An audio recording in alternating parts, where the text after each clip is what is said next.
অসহায় মানুষদের টার্গেট করে সাবমার্সিবল পাম্প ও সোলার প্যানেল দেয়ার প্রলোভন দেখিয়ে হাতিয়ে নিয়েছে লক্ষ লক্ষ টাকা এবং দেশনেত্রী বেগম খালেদা জিয়াকে নিয়ে বিভিন্ন মিথ্যা তথ্য ও কুৎসা ছড়াচ্ছে সাংবাদিক নামধারী প্রতারক হোসেন আলী। বিশেষ প্রতিনিধির তথ্য ও ভিডিওচিত্রে থাকছে বিস্তারিত। নড়াইল সদর উপজেলার মাইজপাড়া ইউনিয়নের রামেশ্বরপুর গ্রামের নিজামুদ্দিন মোল্লার ছেলে অসহায় চা দোকানি আব্দুল গফফার মোল্লার কাছ থেকে সাবমার্সিবল দেয়ার প্রলোভন দেখিয়ে 10,000 টাকা হাতিয়ে নেয় প্রতারক সাংবাদিক নামধারী হোসেন আলী। চলে এসেছি ইউনিয়নের বিভিন্ন গ্রামের অসহায় ভুক্তভোগী মানুষদের কাছে। মুখোশ উন্মোচন করব সাংবাদিক নামধারী প্রতারকের। রামেশ্বরপুর গ্রামের মোহাম্মদ শফিকুল ইসলামকে সোলার দেয়ার প্রলোভন দেখিয়ে এ প্রতারক চক্র হাতিয়ে নিয়েছে 4,000 টাকা। মাইজপাড়া বাজারের ব্যবসায়ী মোহাম্মদ সোহরাব হোসেন বিশ্বাসের কাছ থেকে হাতিয়ে নিয়েছে 5,000 টাকা। শালিখা থানার মধুখালী গ্রামের সাংবাদিক বাহারুলের কাছ থেকে একই প্রলোভন দেখিয়ে সাবমার্সিবল দেয়ার কথা বলে হাতিয়ে নিয়েছে 12,000 টাকা। এতেই ক্ষান্ত হয়নি প্রতারক হোসেন আলী, এমনকি মেয়ে বিবাহ দেয়ার কথা বলেও হাতিয়ে নিয়েছে 10,000 টাকা এবং করেছেন যোগাযোগ বিচ্ছিন্ন। কাঁঠালবাড়িয়া গ্রামের প্রবাসী রজিবুল ইসলামের স্ত্রী সাবিনা খাতুনের সাথে করেছেন ভিন্ন প্রতারণা। সাবমার্সিবল দেয়ার কথা বলে সুকৌশলে অফিসে এনে অফিস থেকে বের করে একটি কাগজ ধরিয়ে দিয়ে হাতিয়ে নেন 10,500 টাকা।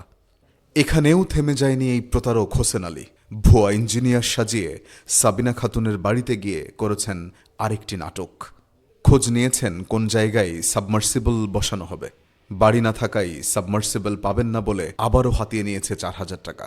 মোট 14,500 টাকা হাতিয়ে নিয়ে যোগাযোগ বিচ্ছিন্ন করে দিয়েছেন প্রতারক। মাইজপাড়া ইউনিয়নের শতাধিক অসহায় মানুষকে নানা প্রলোভন দেখিয়ে হাতিয়ে নিয়েছেন লক্ষ লক্ষ টাকা এই প্রতারক হোসেন আলী। আড়ংগাছা গ্রামের সাগরের কাছ থেকেও সাবমার্সিবল দেয়ার কথা বলে হাতিয়ে নিয়েছে 10,000 টাকা। এদিকে মাগুরা জেলার শালিখা থানার সরুসোনা গ্রামের ছোট্ট একটি ঘরে বসবাস করতেন এই সাংবাদিক পরিচয়দানকারী প্রতারক হোসেন আলী। বিশেষ প্রতিনিধির একটি অনুসন্ধানী টিম হাজির হয় প্রতারক সাংবাদিক নামধারী হোসেন আলীর বাড়িতে। কথা হয় হোসেন আলীর গর্বিত পিতার সাথে।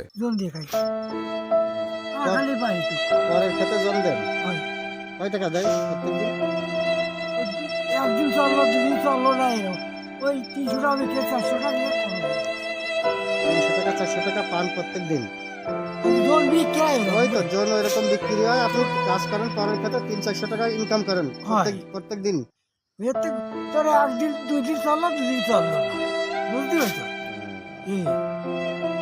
এই যে আমি এইভাবে ওই শুনে থাকি, এভাবে চলে। 2 দিন খাই না, খালাম না,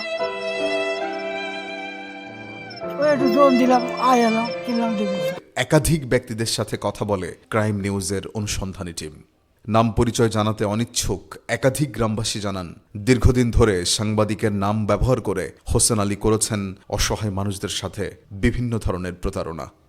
এ বিষয় নিয়ে একাধিকবার সালিশ মীমাংসা হলেও সরে আসেনি প্রতারণা থেকে। গ্রামের সম্মান বাঁচাতে সাংবাদিক নামধারী হোসেন আলীকে গ্রামবাসী বেধড়ক মারপিট করে গ্রাম ছাড়া করেন বলেও জানা যায় গ্রামবাসীর কাছ থেকে। এবার নড়াইল সদর হাসপাতালের অসহায় রোগীদের সিলেক্ট করে ভালো ডাক্তার এবং ভালো ওষুধ দেওয়ার প্রলোভন দেখিয়ে করছেন দালালি। এদিকে বৈষম্য বিরোধী ছাত্র আন্দোলনে সরকার পতনের পর আওয়ামী লীগের দোসর হোসেন আলী মার খেয়ে মাগুরা থেকে পালিয়ে নড়াইলে এসে নানা অপকর্ম প্রতারণা করা সহ সোশ্যাল মিডিয়ায় দেশকে নিয়ে দেশনেত্রী বেগম খালেদা জিয়াকে নিয়ে বিভিন্ন মিথ্যা তথ্য ও কুৎসা ছড়াচ্ছেন প্রতারক হোসেন আলী। অভিযুক্ত সাংবাদিক নামধারী হোসেন আলীর সাথে যোগাযোগ করেও না পেয়ে তার ব্যবহৃত মুঠোফোনে একাধিকবার ফোন দিলেও তিনি ফোন রিসিভ করেননি।